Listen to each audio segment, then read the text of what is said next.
Good morning, everyone. Can I ask you, dear colleagues, to take your seats?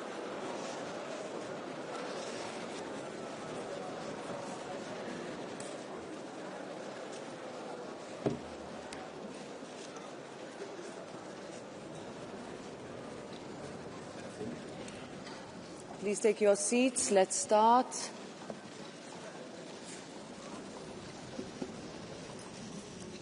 I am pleased to welcome the President of the European Commission, Ursula von der Leyen, to the European Parliament for the annual State of the European Union address. Thank you, dear Ursula, for being with us today and for your engagement with this House.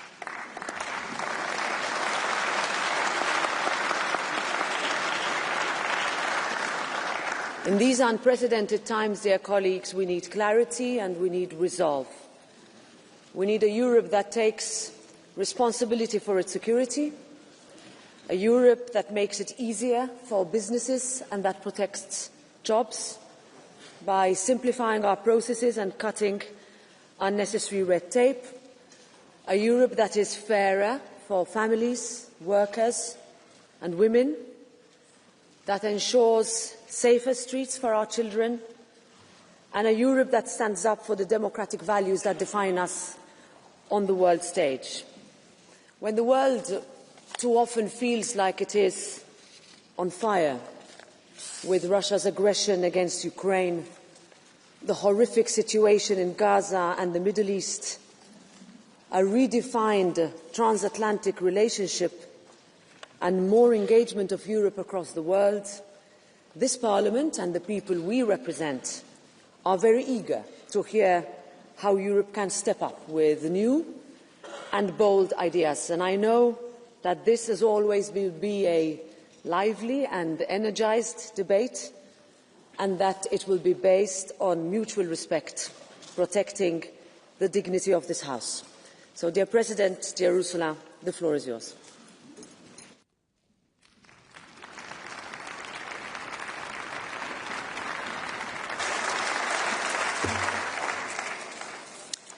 Thank you very much, President Metsola, Minister, honourable members. Europe is in a fight for a continent that is whole and at peace, for a free and independent Europe, a fight for our values and our democracies, a fight for our liberty and our ability to determine our destiny for ourselves. Make no mistake, this is a fight for our future. And I thought long and hard about whether to start this State of the Union address with such a stark appraisal. After all, us Europeans are not used to or comfortable with talking in such terms, because our union is fundamentally a peace project. But the truth is that the world of today is unforgiving, and we cannot varnish over the difficulties that Europeans feel every day. They can feel the ground shift beneath them. They can feel things getting harder, just as they are working harder. They can feel the impact of the global crisis, of the higher cost of living. They feel the speed of change affecting their lives and their careers. And they worry about the endless spiral of events they see on the news, from the devastating scenes in Gaza to the relentless Russian barrage on Ukraine. We simply cannot wait for this storm to pass. This summer showed us that there is simply no room or no time for nostalgia. Battle lines for a new world order based on power are being drawn right now. So yes, Europe must fight for its place in the world, in which many major powers are either ambivalent or openly hostile to Europe, a world of imperial ambitions and imperial wars, a world in which dependencies are ruthlessly weaponized. And it is for all these reasons that a new Europe must emerge.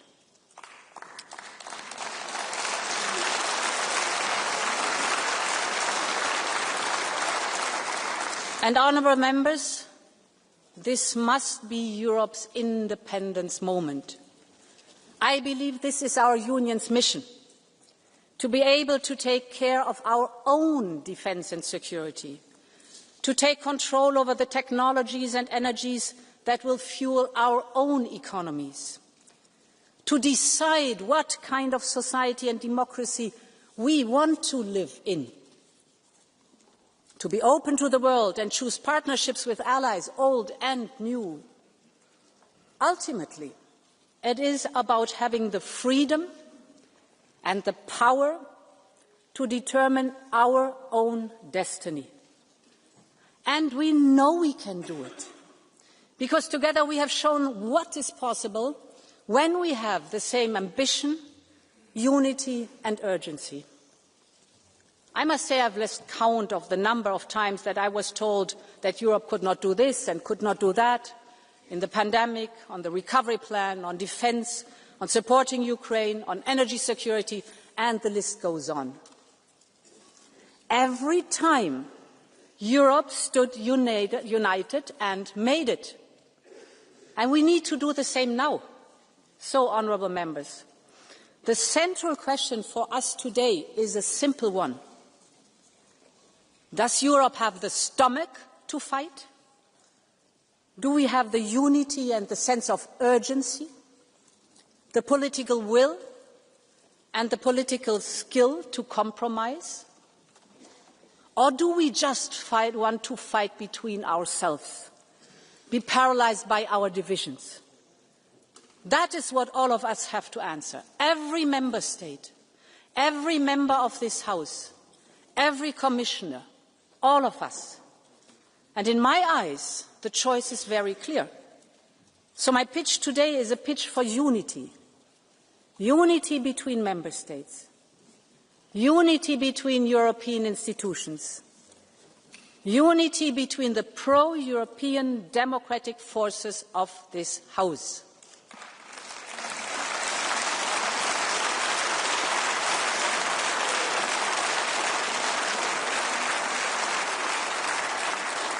I'm here, and the entire college is here, ready to make this happen with you, ready to strengthen the pro-European democratic majority, because it is the only one that can deliver for Europe.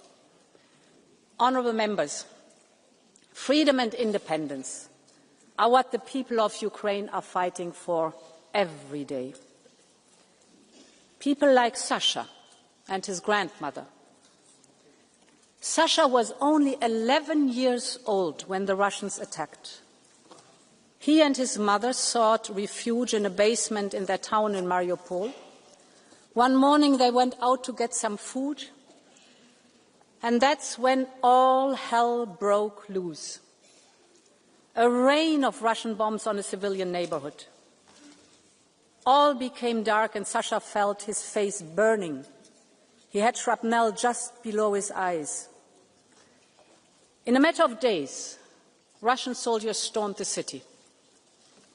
They took Sasha and his mum to what the Russians called a filtration camp. Then Sasha was taken away. They told him he didn't need his mum. He would go to Russia and have another Russian mother, a Russian passport, a Russian name. They sent him to occupied Donetsk. But Sasha did not give up. On a stop on the way, he asked to borrow a stranger's phone.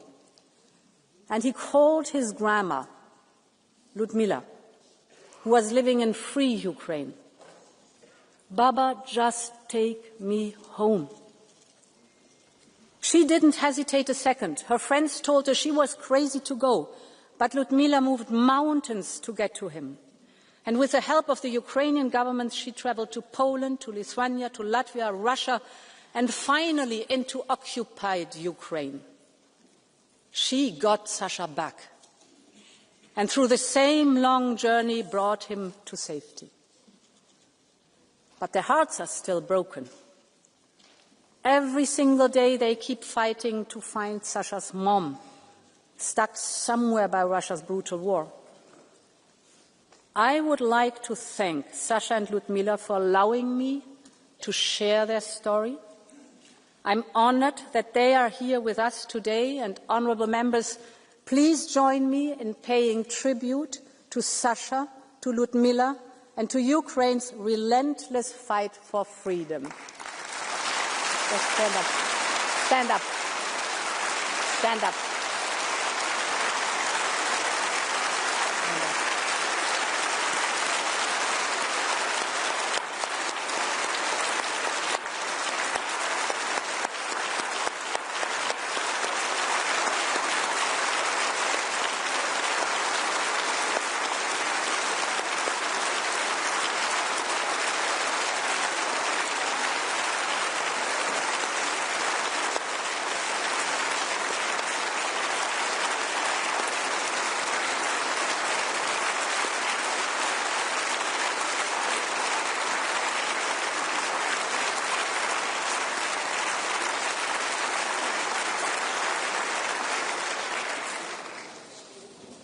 Sadly, Sasha's story is far from unique. There are tens of thousands more Ukrainian children whose fate is unknown, trapped, threatened, forced to deny their identities. We must do everything in our power to support Ukraine's children. And that is why I can announce that, together with Ukraine and other partners, I will host a summit of the International Coalition for the Return of Ukrainian Children. Every abducted child must be returned.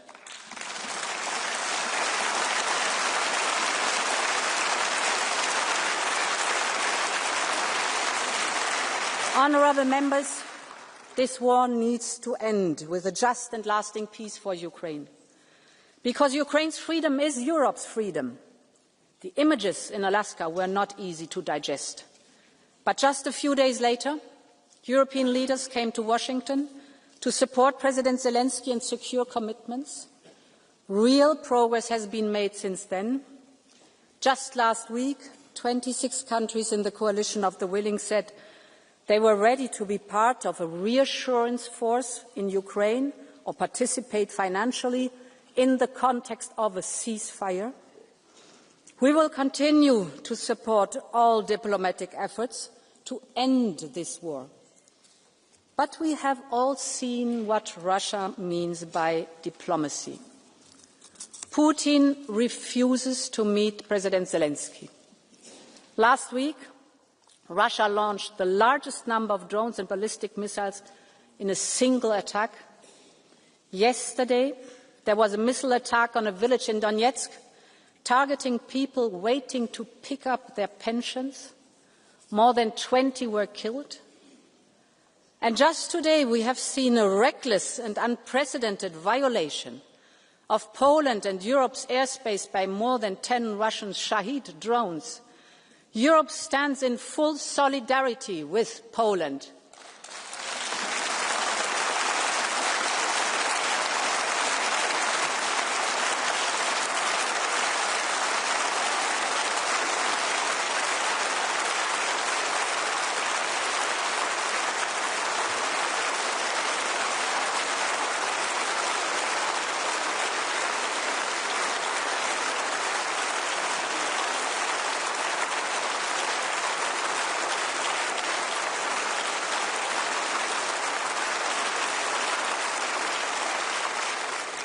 Putin's message is clear, and our response must be clear too. We need more pressure on Russia to come to the negotiation table. We need more sanctions. We are now working on the 19th package in coordination with partners. We're particularly looking at phasing out Russian fossil fuels faster. We're looking at the shadow fleet and at third countries. And at the same time, we need more support for Ukraine. No one has contributed as much as Europe. Close to 170 billion euros of military and financial aid so far. and more will be needed. And it should not only be European taxpayers who bear the brunt of this. This is Russia's war, and it is Russia that should pay.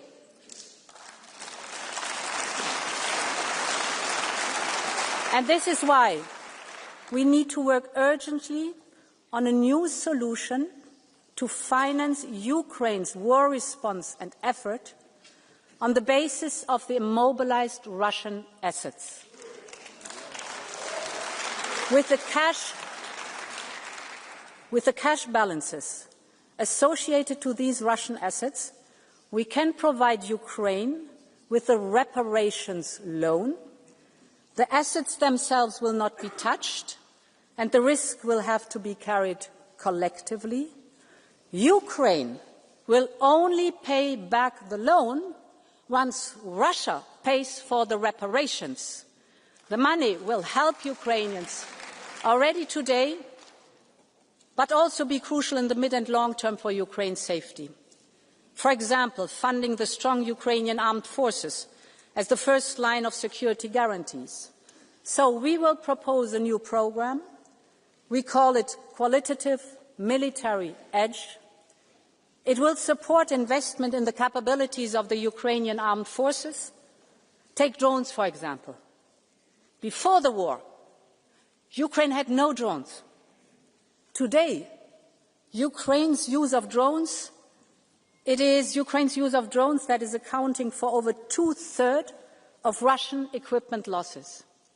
It is a reminder of the power of human ingenuity in our open societies.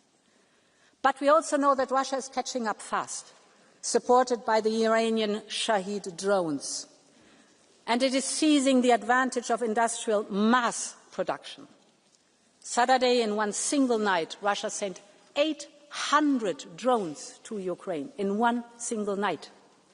So, ingenuity helped to open a door for Ukraine's defense, but raw industrial might, on the other side, may threaten to sweep it closed. So we can use our industrial strength to support Ukraine to counter this drone warfare. We can help transform Ukrainian ingenuity into battlefield advantage and into joint industrialization. And this is why I can also announce that Europe will front-load 6 billion euros from the ERA loan and enter into a drone alliance with Ukraine. Ukraine has the ingenuity. What it needs now is scale. And together we can provide it so that Ukraine keeps its edge and Europe strengthens its own.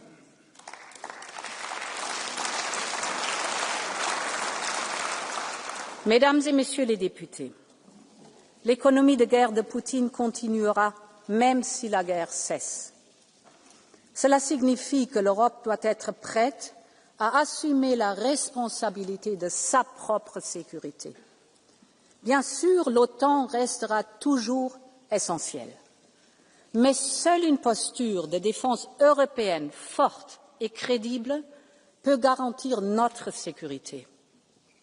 Et nous avons accompli des progrès historiques ces dernières années pour bâtir notre Union européenne de la défense. Au début de cette année, nous avons lancé le plan Readiness 2030, qui pourrait mobiliser jusqu'à 800 milliards d'euros d'investissement dans le domaine de la défense. Cela inclut le programme SAFE, désormais prêt à fournir 150 milliards d'euros pour des achats communs. 19 États membres ont déjà soumis une demande. Le programme est complètement souscrit. Ça, c'est une très bonne nouvelle. Nous travaillons aussi à accorder une prime à ceux qui soutiennent l'Ukraine ou achètent du matériel ukrainien. C'est une aide financière d'urgence face à un besoin urgent. La semaine dernière, j'ai pu le constater de mes propres yeux en visitant les États membres en première ligne. Ce sont eux qui connaissent le mieux la menace russe. Et sans aucun doute, le flanc oriental de l'Europe protège toute l'Europe, de la mer Balte à la mer Noire.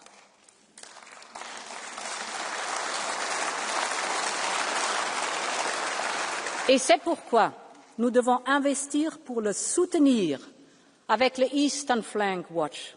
Cela signifie doter l'Europe de moyens stratégiques indépendants. Nous devons investir dans la surveillance spatiale en temps réel afin qu'aucun mouvement de force ne passe inaperçu. Nous devons répondre à l'appel de nos amis baltes et bâtir ce mur de drones. Ce n'est pas une ambition abstraite, c'est le fondement d'une défense crédible. Une capacité européenne développée, déployée et entretenue conjointement, réactive en temps réel, sans aucune ambiguïté sur nos intentions. L'Europe défendra chaque centimètre carré de son territoire, mesdames et messieurs.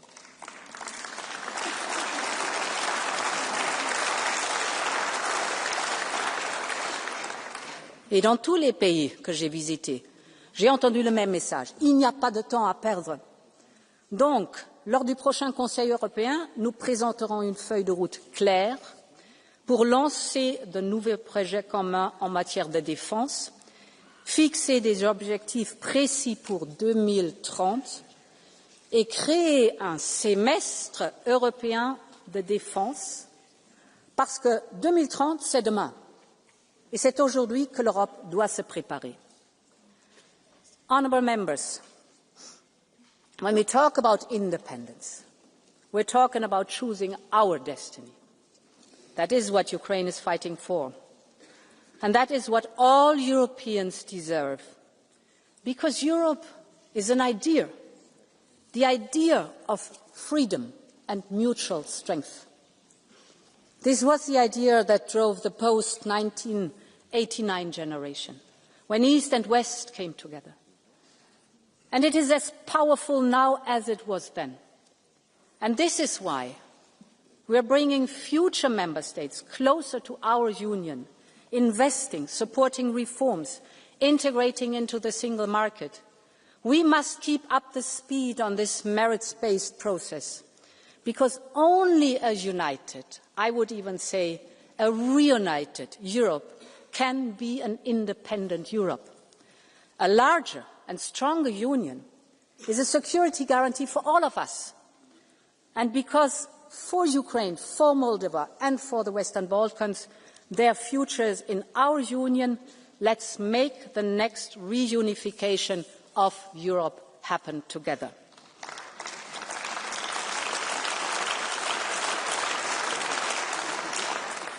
Honourable members, what is happening in Gaza has shaken the conscience of the world. People killed while begging for food. Mothers holding lifeless babies. These images are simply catastrophic. So I want to start with a very clear message. Man-made famine can never be a weapon of war. For the sake of the children, for the sake of humanity, this must stop.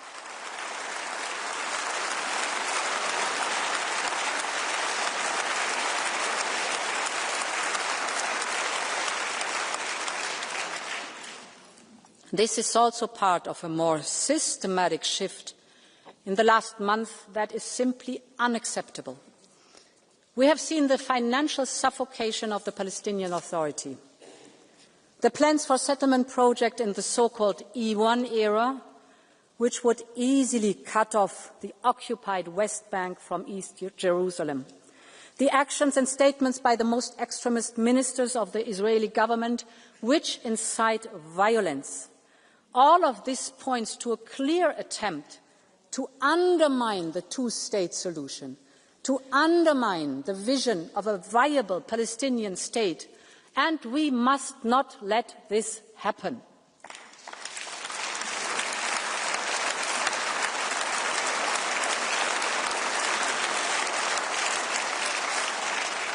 And, honourable member, it truly pains me to say these words, and I know that for many citizens, Europe's inability to agree on a common way forward is equally painful. They are asking how much worse things must get before there is unity in response. I understand, because what is happening in Gaza is unacceptable, and because Europe must lead the way, just as it has done before. Our financial support and humanitarian aid far outweigh that of any other partner. Our commitment to a viable Palestinian Authority is keeping the two-state solution alive, and we must urge others to urgently step up too, both in the region and beyond. But, of course, Europe needs to do more.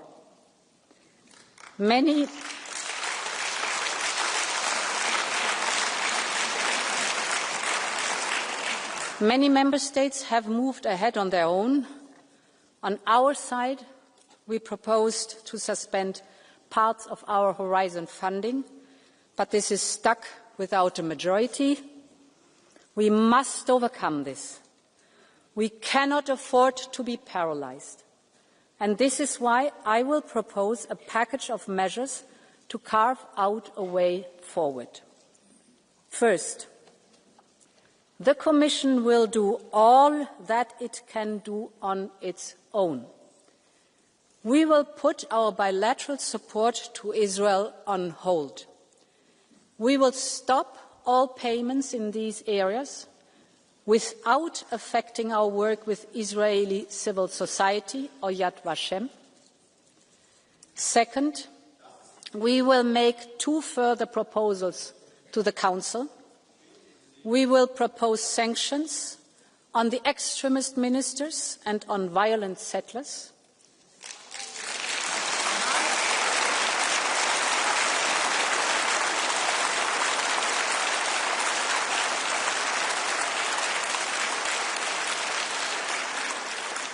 And we will also propose a partial suspension of the association agreement on trade-related matters.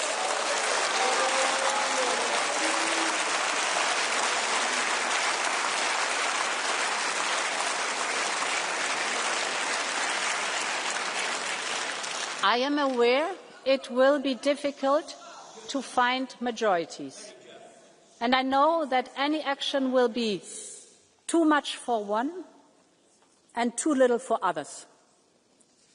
But we must all take our own responsibility: Parliament, Council, Commission. My third point: we will set up a Palestine donor group next month, including a dedicated instrument for Gaza reconstruction. This will be an international effort with regional partners, and it will build on the momentum of the New York conference organised by France and Saudi Arabia. Honourable members, I am a long-standing friend of the people of Israel. I know how much the atrocious attacks on October 7th by Hamas terrorists shook the nation to its core. The hostages have now been held captive by Hamas terrorists for more than 700 days since October 7th. That is 700 days of pain and suffering.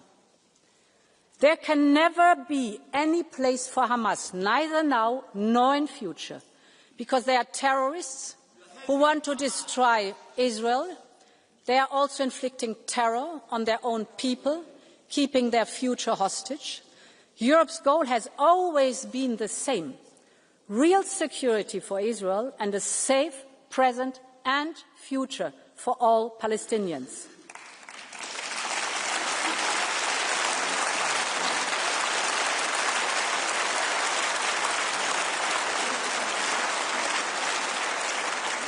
And that means that hostages must be released, that there should be unrestrained access to all humanitarian aid, and that there must be an immediate ceasefire. But in the longer term, the only realistic peace plan is based on two states, living side by side in peace and security, with a secure Israel, a viable Palestinian Authority, and the scourge of Hamas removed. That is what Europe has always stood for, and it is time to come together and help make this happen.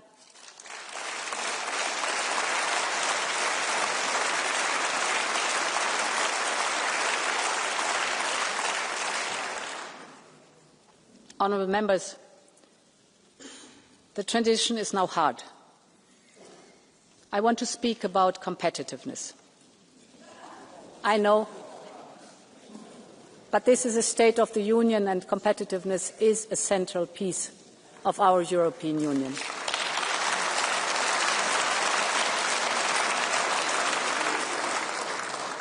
Europe's independence will depend on its ability to compete in today's turbulent times. We have everything it takes to thrive here in Europe, from our single market to our social market economy. But we know the economic and geopolitical headwinds are strong, and I just talked about it. And we have seen how dependency can be used against us. And this is why we will massively invest in digital and clean tech, with more to come in our future competitiveness fund and a doubled horizon, our research and innovation programme.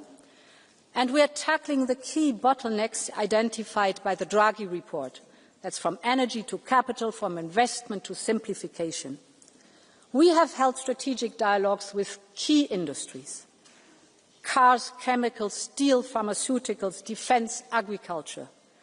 In each sector, the message is the same. To protect jobs, we need to make business in Europe easier.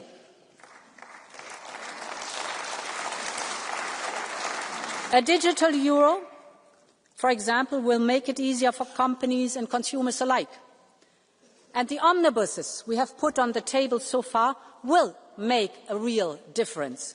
Less paperwork, less overlaps, less complex rules. Our proposal will cut €8 billion per year, 8 billion cut of bureaucratic costs for European companies. And further omnibuses are on their way, for example, on military mobility or on the digital. For innovative companies, we are preparing the so-called 28th regime and speeding up the work on the Savings and Investment Union. Because we have many high-potential startups in key technologies like quantum, AI and biotech, but as they grow, the limited availability of risk capital forces them to turn to foreign investors. And this is wealth and jobs going elsewhere. And it jeopardizes our tech sovereignty. This is why the Commission will partner with private investors on a multi-billion euro Scale-up Europe fund. It will help make major investments in young, fast-growing companies in critical tech areas, because we want the best of Europe to choose Europe. And, honourable members, our greatest asset is the single market. But we all know it remains unfinished.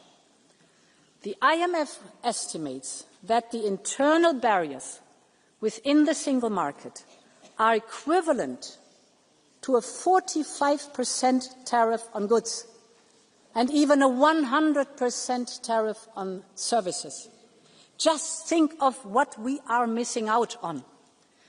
And as underscored by the latter report, the single market remains incomplete, mostly in 3 domains: finance, energy and telecommunications.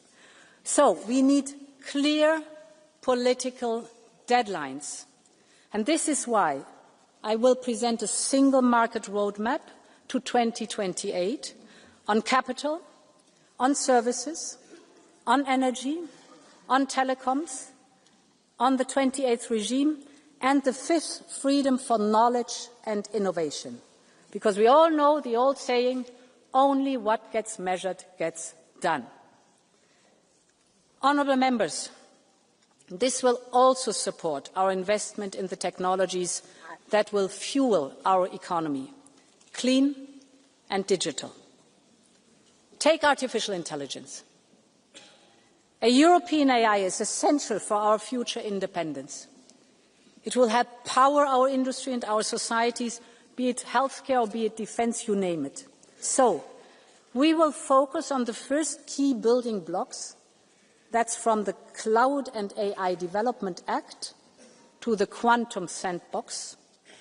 We are massively investing in the European AI gigafactories, because these gigafactories support our innovative startups so that these startups can train, develop and deploy their models, their next generation AI models in these gigafactories.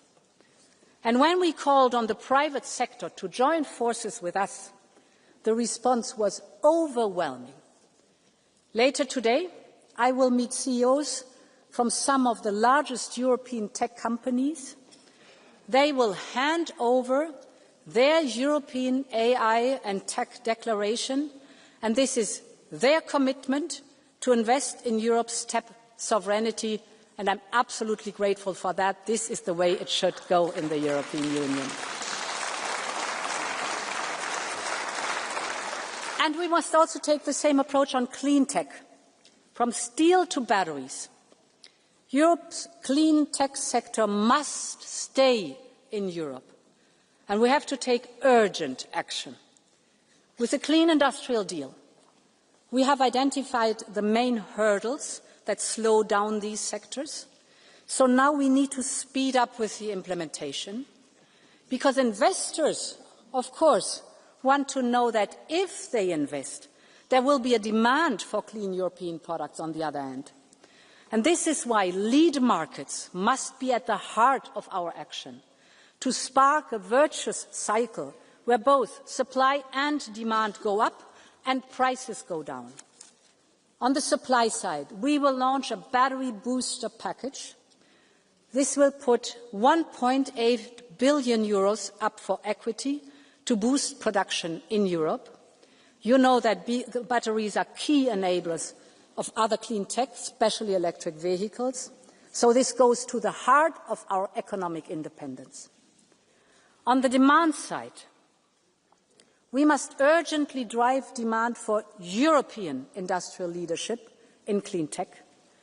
And this is why we will introduce a Made in Europe criteria in public procurement.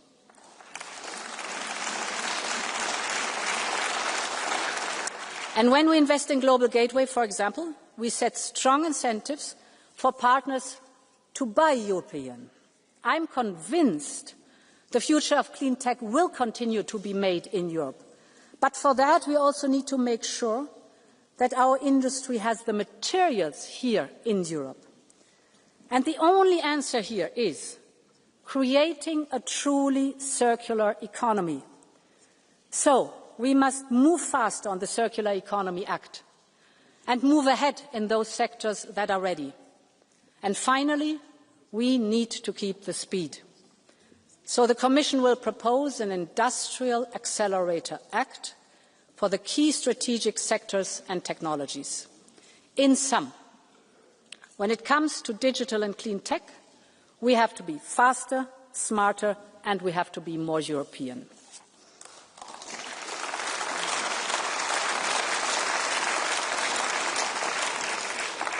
Honourable members, already today, low-carbon sources account for over 70% of our electricity. We are global leaders in clean tech patents, better than the United States, racing with China. When it comes to venture capital for clean tech, we are catching up with the United States and way ahead of China. We're firmly on track to achieve our 2030 targets to cut emissions by at least 55%.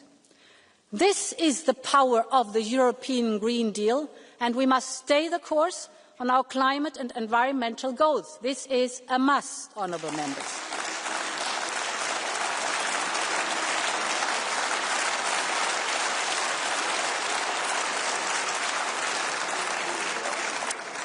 And the science is very clear. And the economic and security case is equally compelling.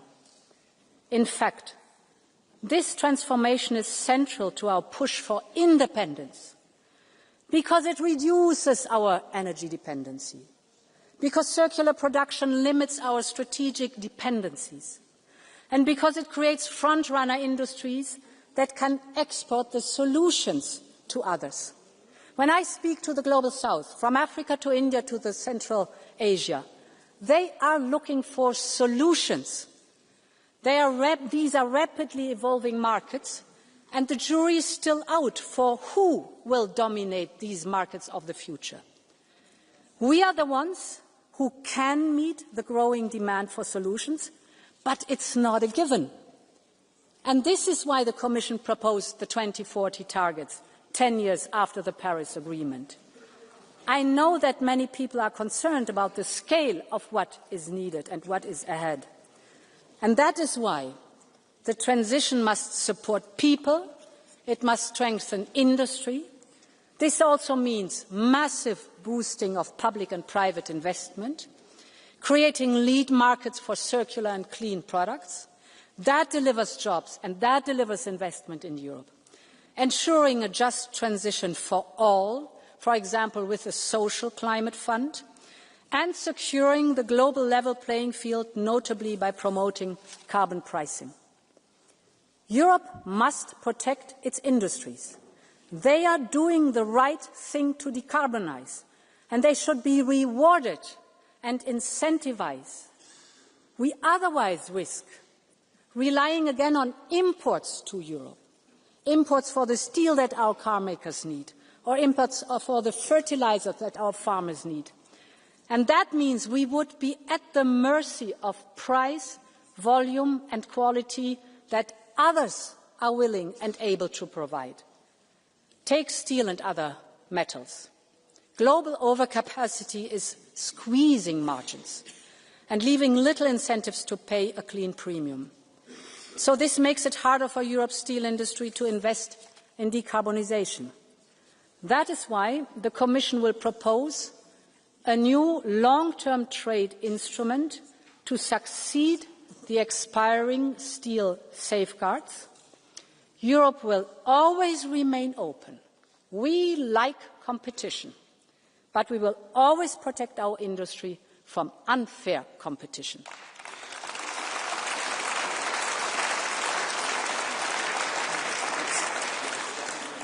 Honourable members, when we talk about competitiveness, we talk about jobs. We're talking about people and their livelihood. So the bottom line is that workers must be empowered if we are to have a competitive economy. And that is why we will propose a Quality Jobs Act to ensure that modern employment keeps pace with the modern economy. And this is important because we know how hard times have been for so many families, how costs have rocketed up, how people are making sacrifices to make ends meet. This is a matter of basic social justice. This is why we urgently need an ambitious European anti-poverty strategy.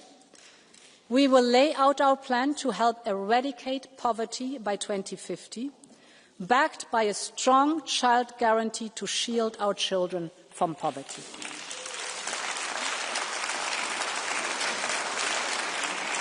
And we will also put forward a series of packages on affordability and the cost of living. Allow me to give you 4 telling examples. The first is energy. When the energy costs rise, it is not just a number on the bill. It is every single part of people's life that is affected. So at the height of the energy crisis in the last years, Europe acted. And thanks to that common effort, we quickly managed to stabilise prices and secure supply.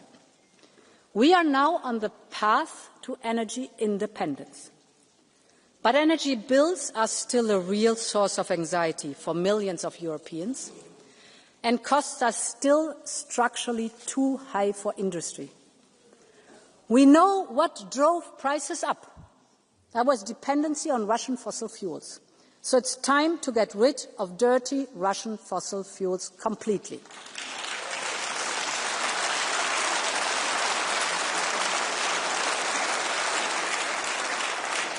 And we know what brings prices down, and that is clean, homegrown energy. We need to generate more homegrown renewables with nuclear as a base load, but we also need to urgently modernise and invest in our infrastructure and our interconnectors. This is why we will propose a new grids package to strengthen our grid infrastructure and speed up permitting. And to go with that, I'm presenting today a new initiative called Energy Highways. We have identified 8 critical bottlenecks in our energy infrastructure that goes from the Øresund Strait to the Sicilian Canal. We will now work to remove these bottlenecks one by one. We will bring governments and utilities together to address all outstanding issues, because Europeans need affordable energy right now. And honourable members, a home is not just 4 walls and a roof. It is safety. It is warmth. It's a place for family and friends. It is belonging. But for too many Europeans today, home has become a source of anxiety. It can mean debts and uncertainty. The numbers tell a painful truth. House prices are up by more than 20% since 2015. Building permits down by over 20% in 5 years. This is more than a housing crisis. This is a social crisis. It tears Europe's social fabric. It weakens our cohesion, and it also threatens our competitiveness. Nurses, teachers and firemen cannot afford to live where they serve. Students drop out because they cannot pay the rent. Young people delay starting families. This is why still this year, after receiving your input, we will present the first ever European affordable housing plan to make housing more affordable, more sustainable and of better quality. It will be a European effort anchored in local realities. We need a radical overhaul of the way we tackle this issue. We need to revise our state aid rules to enable housing support measures. We need to make it much easier to build new houses and student residences. And we will also propose a legal initiative on short-term rentals to tackle the remaining issues. So we need all of society, all lawmakers, all stakeholders to come together. And in this spirit, we will convene the first European Housing Summit to ensure it is at the top of our agenda. Honourable Member, housing is a dignity. It is about fairness. It is about Europe's future. 8 years ago, the European Pillar of Social Rights made housing a social right in Europe. So it's time to turn this promise now into reality. The third example I would like to highlight is cars. Cars are the pillar of our economy and industry. They are our European pride. Millions of jobs depend on it. Earlier this year, we gave the sector more flexibility to reach their 2025 targets. This is working. And with respect for technology neutrality, we are now preparing the 2035 review. Millions of Europeans want to buy affordable European cars. So we should invest in small, affordable cars, both for the European market, but also to meet the surge that we see in the global demand. And this is why we will propose to work with industry on a new small affordable car initiative. I believe Europe should have its own e-car. E for environmental, clean, efficient and lightweight. E for economical, affordable for people. E for European, built here in Europe with European supply chains, because we cannot let China and others conquer this market. No matter what, we all know the future will be electric, and Europe will be a part of it. The future of cars and the cars of the future must be made here in Europe.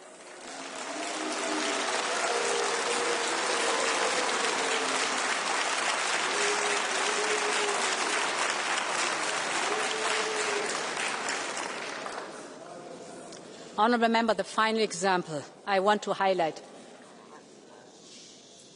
is linked to food. In Europe, we have access to high-quality food that our outstanding farmers and fishers produce at affordable prices. They are also the custodians of our lands and oceans, our biodiversity, the key to our food security. But they are facing headwinds from high input costs to red tape or unfair competition. We are acting on all those fronts. We have simplified the CAP, less paperwork, more trust. We have ring-fenced income support in the next MFF and made sure that funding can be topped up by national and regional envelopes. But our farmers need fair competition and a level playing field. This is essential. And this is why we have robust safeguards in our trade deal with Mercosur, backed up by funding if compensation is needed. We also need to strengthen the position of farmers in the food chain. For too long, their hard work has not paid off as it should. Farmers have a right to a fair price for their food and a fair profit for their families. We will therefore review the implementation of our unfair trading practices legislation and take action wherever it is needed. And I can announce today that we will boost our promotion budget to launch a new Buy European Food campaign, because we can proudly say that our European food is the best in the world.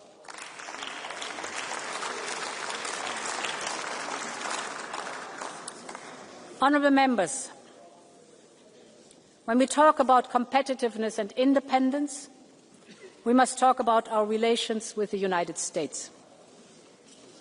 I've heard many things about the deal agreed in summer. I understand the initial reactions, so allow me to be as clear as I can. Our trading relationship with the United States is our most important. We export over 500 billion euros worth of goods every year. Millions of jobs depend on it. And as President of the Commission, I will never gamble with people's jobs and livelihoods. This is why we did a deal to keep market access for our industries. And we ensured that Europe got the best possible deal out there. We have put our companies at a relative advantage because some of our direct competitors face much higher tariffs from the US. Yes, their baseline might be lower, but when you account for the exceptions that we secured and the additional rates which others have on top, we have the best agreement without any doubt. But I want also to be crystal clear on one point. Whether on environmental or digital regulation, we set our own standards, we set our own regulation. Europe will always decide for itself.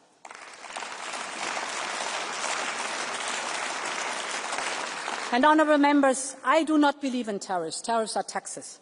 But the deal provides crucial stability in our relations with the United States at a time of grave global insecurity. Think of the repercussions of a full-fledged trade war with the United States. Picture the chaos, and then put that image next to the one from China just last week. China flanked by the leaders from Russia and North Korea. Putin gloating about how Russia-China relations are at an unprecedented high. None of this is a great surprise, but it reflects the changing landscape, and it creates two imperatives for Europe's independence push and its place in the world. The first is that we need to double down on diversification and on partnerships. 80% of our trade is with countries other than the United States. So we need to capitalize now on these new opportunities. And at a time where the global trading system is crumbling, we're securing the global rules through bilateral agreements like Mexico, like Mercosur, or finalizing negotiations on a historic deal with India by the end of the year. We will also build a coalition of like-minded countries to reform the global trading system, like with the CPTPP countries, because trade allows us to strengthen our supply chains, open our markets, reduce dependencies. Ultimately, it is about enhancing our economic security. The world wants to choose Europe, and we need to do business with the world. My second imperative is for Europe to step up where others have stepped away. Take research. Science has no passport, no gender, no ethnicity, and no political colour. It is one of the most valuable global goods. And this is why the Commission announced the Choose Europe package of €500 million to attract and retain the best scientists and researchers. And Europe must also take the lead on global health. We are on the brink, if not even at the start, of another global health crisis. And as a medical doctor by training, I'm appalled by the disinformation that threatens global progress on everything from measles to polio.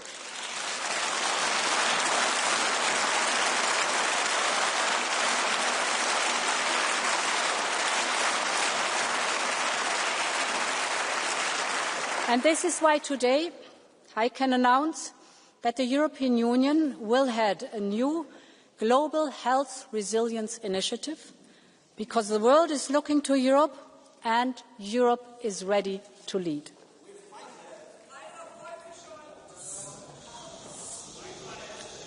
Honourable members,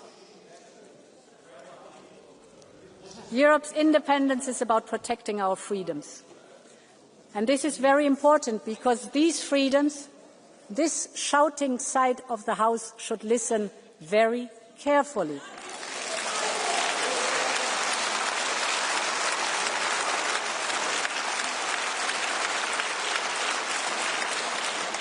Listen very carefully. Can you please stop? Can you please stop? Please. Listen very carefully about the freedoms, the freedom to decide, the freedom to speak out, to move around the whole continent, the freedom to vote,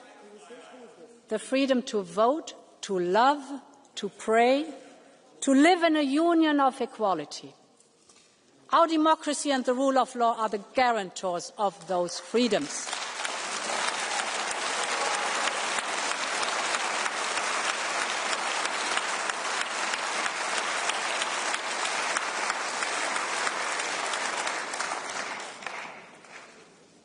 This is why we have done so much to strengthen our tools and step up enforcement.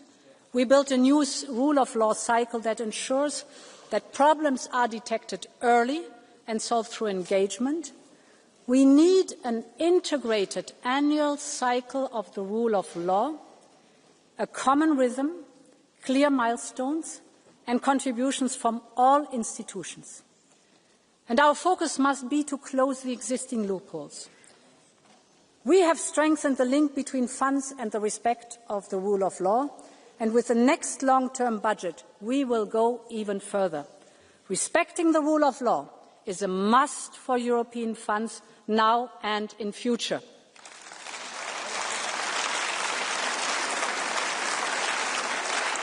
And honourable members, the rise in information manipulation and disinformation, as we hear, is dividing our societies. It is not only eroding trust in the truth, but also in democracy itself. This is why we urgently need the European Democracy Shield. We need more capacity to monitor and detect information manipulation and disinformation. So we will set up a new European Centre for Democratic Resilience. This will bring together the expertise and capacity of member states and neighbouring countries. You obviously are fearing this new centre.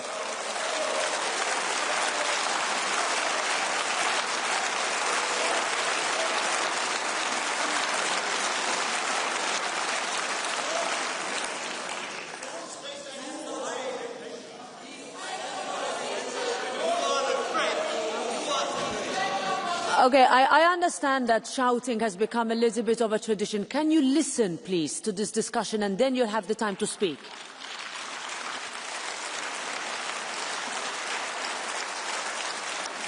In some communities across Europe, traditional media are struggling. In many rural areas, the days of going out for local paper is a nostalgic memory.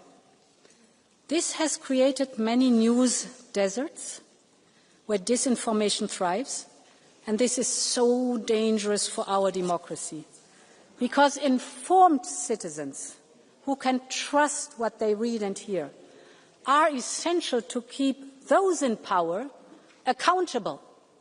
And when independent media is dismantled or neutralized, our ability to monitor corruption and preserve democracy is severely weakened. This is why the first step Listen careful. This is why the first step in an autocrat's playbook is always to capture independent media, because this enables backsliding and corruption to happen in the dark. So we need to do more to protect our media and our independent press. And this is why we will launch a new media resilience programme. And this media resilience programme will support independent journalism and media literacy, but we also need to invest to address some of the root causes of this threat. This is why in the next budget we have proposed to significantly boost funding for media. We also need to enable private equity. We will therefore use our tools to support independent and local media. A free press is the backbone of any democracy, and we will support Europe's press to remain free despite your shouting.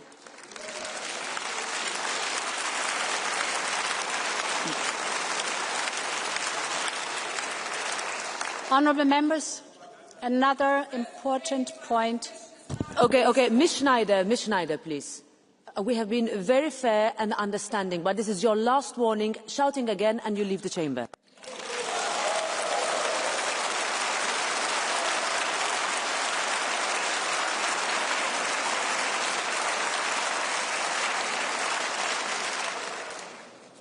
Let's have a look at social media.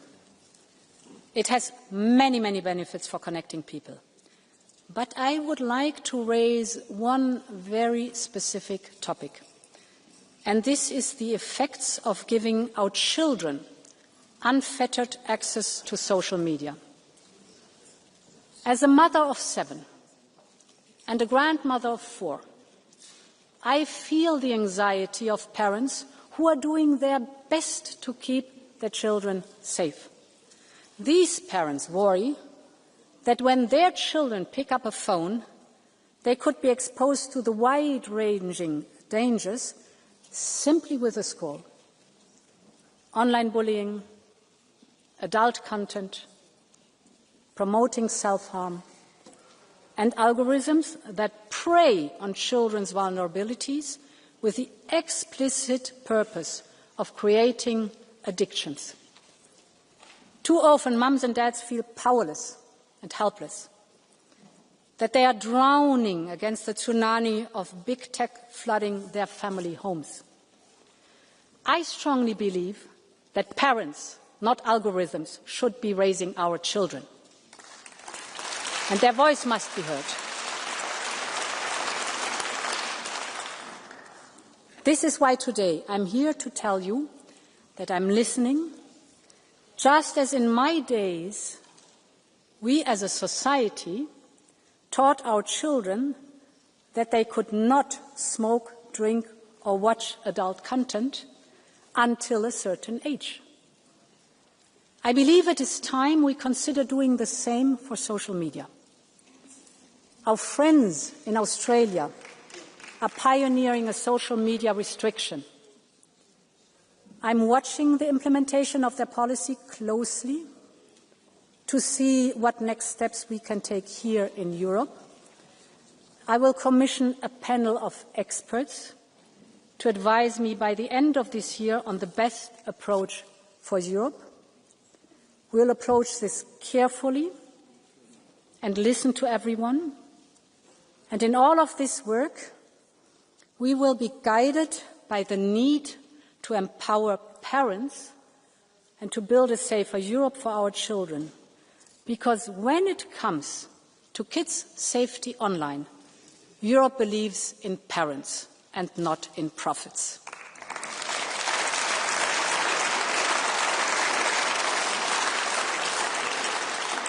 Meine Damen und Herren Abgeordnete, unsere Demokratie zu schützen, ist unsere wichtigste Aufgabe.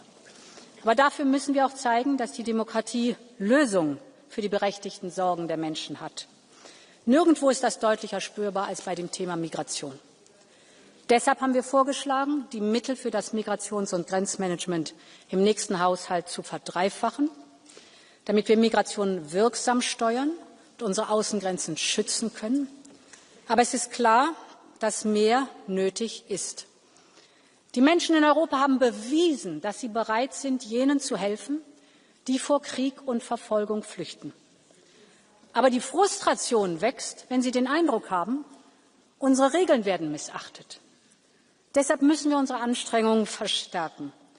Wir brauchen ein System, das menschlich ist, ohne naiv zu sein.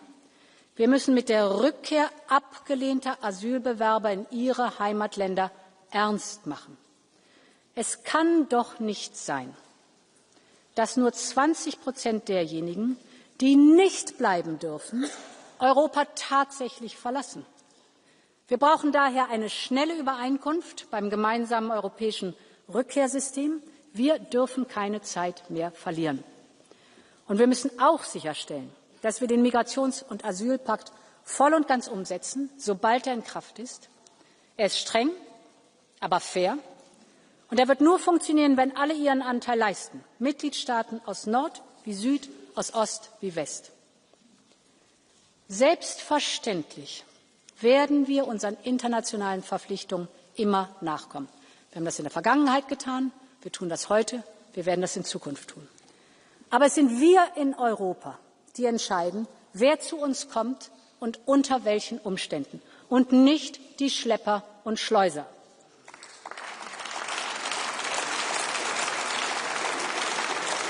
Die Schlepper und Schleuser machen Millionen und Abermillionen mit ihren zynischen, falschen und oft fatalen Versprechen. Deshalb müssen wir ihr Geschäftsmodell zerstören. Die Zahlen gehen zwar insgesamt zurück, aber immer noch versuchen zu viele Schleuser und Schlepper, illegal die Menschen über die Grenzen zu bringen, und oft sterben die Menschen auf dem Weg. Wir müssen mit Social-Media-Plattformen zusammenarbeiten, um die Online-Planung, Online-Werbung für Schleuseroperationen zu beenden. Wir müssen enger mit den Fluggesellschaften kooperieren, gerade auf problematischen Routen wie denen nach Belarus. Und nur wenn wir der Spur des Geldes folgen, können wir die kriminellen Netzwerke aufspüren und ihre Finanzquellen austrocknen.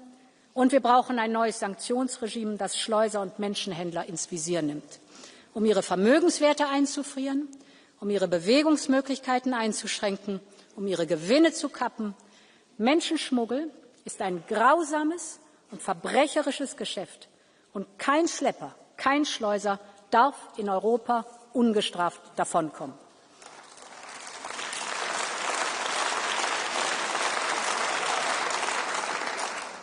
Honourable Member, the point I want to make is simple. If it matters to Europeans, it matters to Europe. This is our enduring duty to deliver. This summer, we all saw the pictures of Europe's forests and villages on fire. More than 1 million hectares were burned. An area around a third of the size of Belgium. The scale of the damage is enormous. And we know it is not a one-off. Climate change is making each summer hotter, harsher, and more dangerous. And this is why we have to radically step up our efforts into climate resilience and adaptations and nature-based solutions. But we must also give ourselves the tools to respond. And this is why we will propose to create a new European firefighting hub based in Cyprus, which could also support our regional neighbours. We know the difference our civil protection mechanism can make. Just over the summer, 760 brave Europeans were sent to all corners of Europe, literally running towards the flames. And I would like to conclude my speech with a tribute to them. The firefighters, the pilots, the crews, everyone stepped up. And I would like to tell you the story of a group of 20 Greek rangers. They are specialists in taming the fiercest of forest fires. When the fires erupted in the Asturias region, Spain called Europe for help. And Greece answered the call. The flames were so vast, the smoke could be seen from space. But for 5 days, these 20 Greek rangers stood shoulder to shoulder with their Spanish colleagues. As the flames swept closer to the village of Genestoso, they fought day and night to contain the inferno. And in the end, together, they tamed the fire and the village was saved. And honourable members, it is such an honour to welcome one of these heroes today. The leader of the Greek team, Lieutenant Nikolaios Paisios. Lieutenant, dear Nikolaios, your courage is an inspiration to all of us.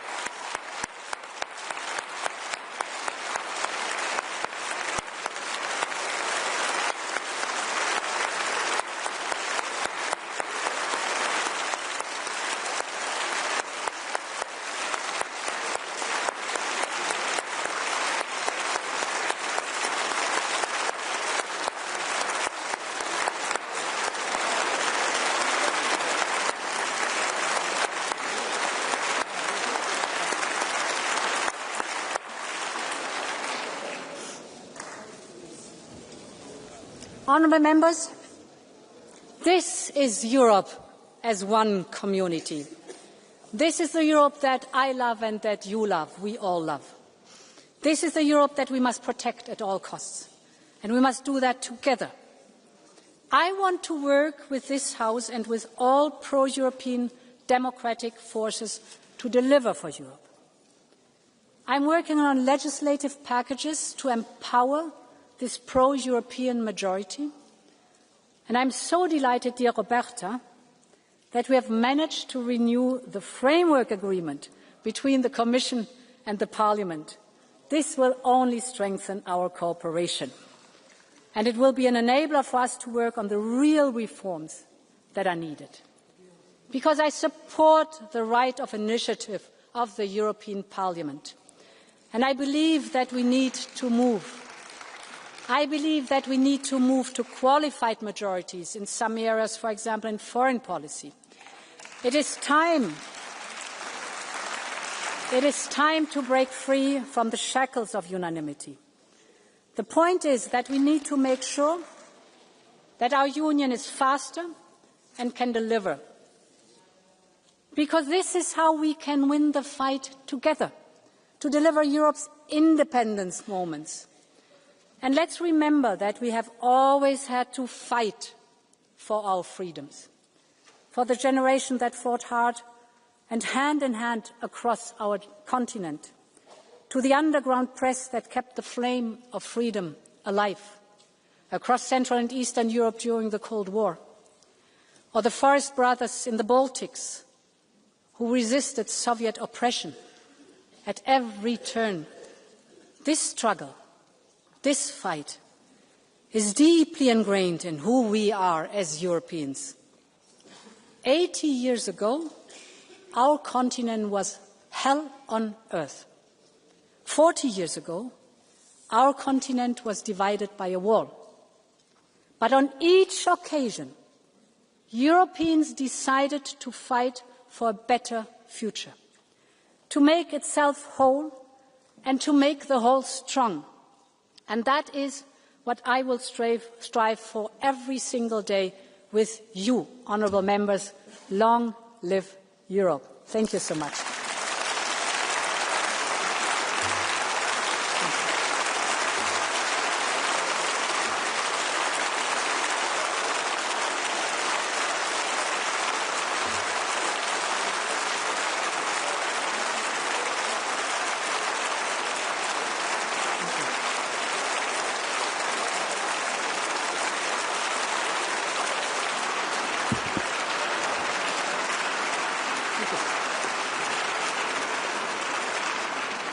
Thank you, President von der Leyen. And now we move to the speakers for the political groups, starting with the chair of the EPP Group, Manfred Weber.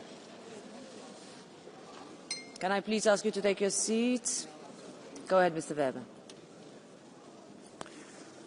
Madam President of Parliament, President of the European Commission, dear colleagues, this summer was not an easy summer for Europe. It was Alaska, a missing Europe. It was Gaza, a totally split Europe. It was the US trade deal, not easy. Forest fires. Draghi criticizing the economic policy. It was really not easy. And it's now easy to stand here in this plenary and criticize. I think a lot of colleagues after me will do so. They criticize Commission, Commission President, Council.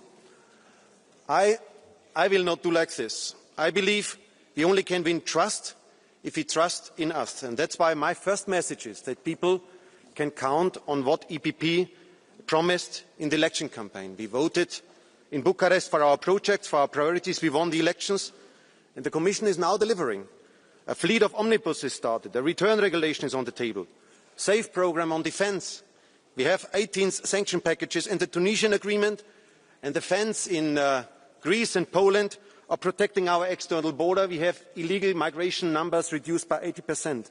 A lot happened in the last month. It's not perfect at all, but we start to deliver, and I want to thank the Euro Commission for their work.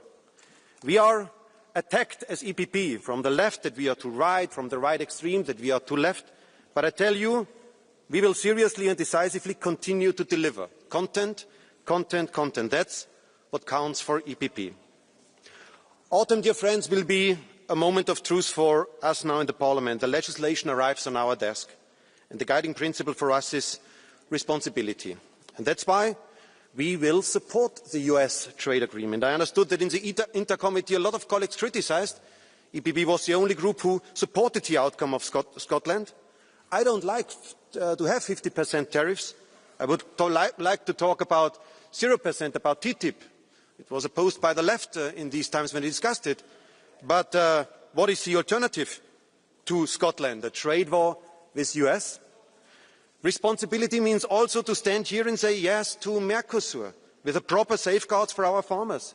We want to have more of these further agreements with Mexico, already presented, India, Indonesia. We have partners who still believe in a rule-based trade order in the world. Mercosur is for us an anti-Trump agreement to show that rule-based approach works. And if we refuse Mercosur, we push South America to China. I know defending Mercosur is not popular, but it's responsible and it is honest to tell it to the people. And speaking about jobs, last year we lost around 90,000 jobs in the European car industry. 90,000 families. We speak as EPP with trade unions, We speak with the CEOs from the car sector, and everybody tells us we need an ambitious climate approach, but also a realistic one. In this moment of time, whole industries in Europe are dying. That's a reality on the ground. We support an ambitious climate approach for 2050, no doubt about this. But we need a technologically neutral approach, nuclear energy, combustion engine, and we have to screen the legislation on practicability. That is what we have to do, and we have to do it fast. Dear friends, more single market, more flagship projects, more investments, more digital. We all agreed in this House on the Draghi agenda, and now Draghi is asking us, what are you waiting for in this moment of time? Socialists, I have to say, voted in the Ample Committee against the omnibus, for the rejection of the omnibus proposals.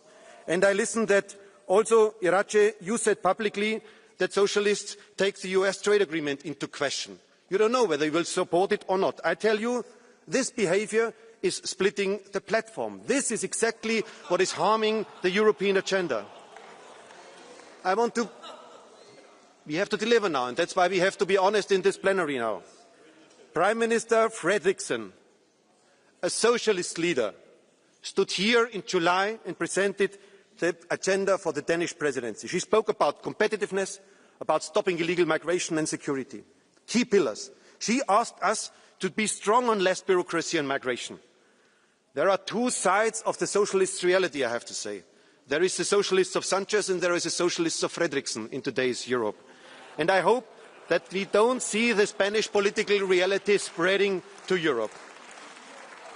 I tell you, nearly all votes during this week proposed CBAM, Future of Agriculture Policy, Public Procurement, Waste Directive, all votes this week are based on a platform agreement on the committees. That's a reality in our House. It works. Europe does not need another ideological fight in the centre. What we need now are solutions. And we have to act fast, dear colleagues. On the return regulation, Fredriksson again, asking us to be partner for the Danish presidency. On the return regulation, Commission presented the regulation in the first 100 days in office. And it took another 100 days to nominate a rapporteur in the European Parliament.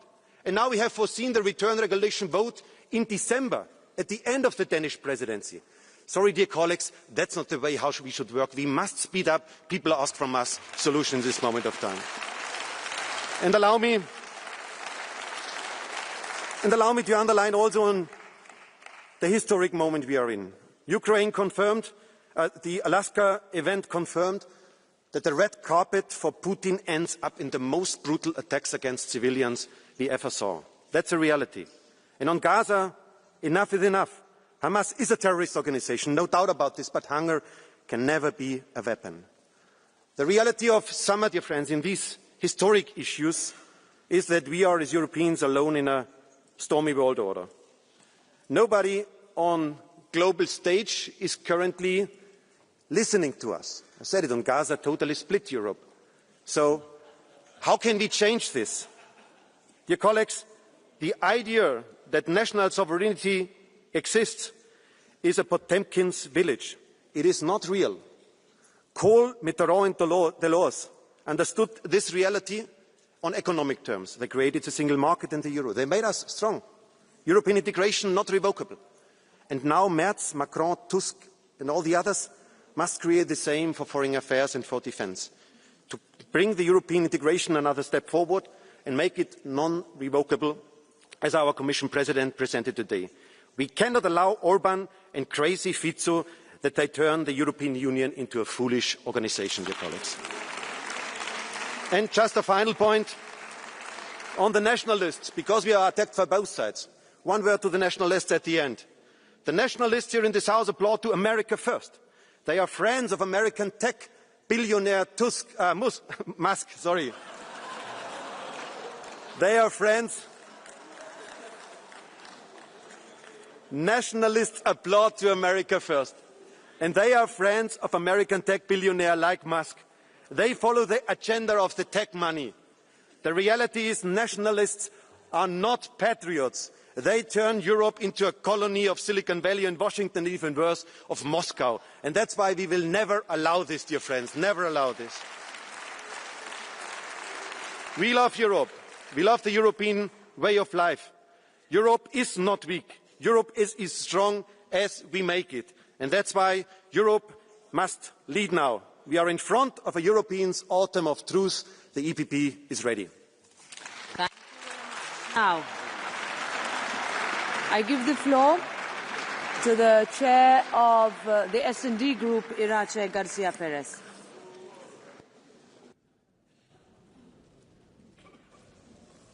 Gracias, presidenta. Presidenta von der Leyen, lo siento mucho. Tengo que decirle que hoy aquí ha quedado claro quién es su mayor enemigo, el señor Weber, el Partido Popular Europeo. Usted ha hecho todos los esfuerzos posibles hoy por intentar traer aquí un programa de trabajo donde todas las fuerzas políticas proeuropeas nos sintiéramos representados. Ha hecho ese esfuerzo, pero usted hoy sabe quién es el responsable de que esa alianza proeuropea y esa plataforma no funcione en este Parlamento. Tiene nombre y apellido, se llama Manfred Weber, se llama Partido Popular Europeo. Presidenta, hoy le hemos escuchado pedir urgencia y unidad. Pero la palabra que resuena en las calles de Europa es otra. ¿Dónde está Europa? Porque la urgencia y la unidad que necesitamos no puede ser a costa de la ambición ni de los intereses de la ciudadanía europea. ¿Dónde estaba Europa cuando se firmó el pacto con Trump, que es injusto? Aceptar un 15% de los aranceles sin ninguna represalia es inaceptable. Prometer a Estados Unidos compras de gas y de petróleo por cientos de miles de millones de euros y también inversión en defensa sin competencias para hacerlo es un abuso de poder. Usted fue a Escocia a enterrar en un campo de golf los informes Draghi y Letta y nuestra autonomía estratégica. Le recuerdo dónde debe invertir. Aquí, en Europa, 800.000 millones anuales con deuda común para financiar la transición verde, la transformación digital, la defensa y el modelo social europeo. Nuestra posición es clara. Enmendaremos el acuerdo. Exigiremos que los productores estadounidenses cumplan los mismos estándares que pedimos en la Unión, porque los agricultores no pueden ser los perdedores de su pacto con Trump. Y si Trump continúa con su guerra comercial, con nuestras leyes digitales, debemos activar el instrumento anticoerción. Señora von der Leyen, ¿dónde está Europa cuando Gaza muere cada día? Más de 64.000 palestinos asesinados, 2 millones de desplazados, casas, hospitales y colegios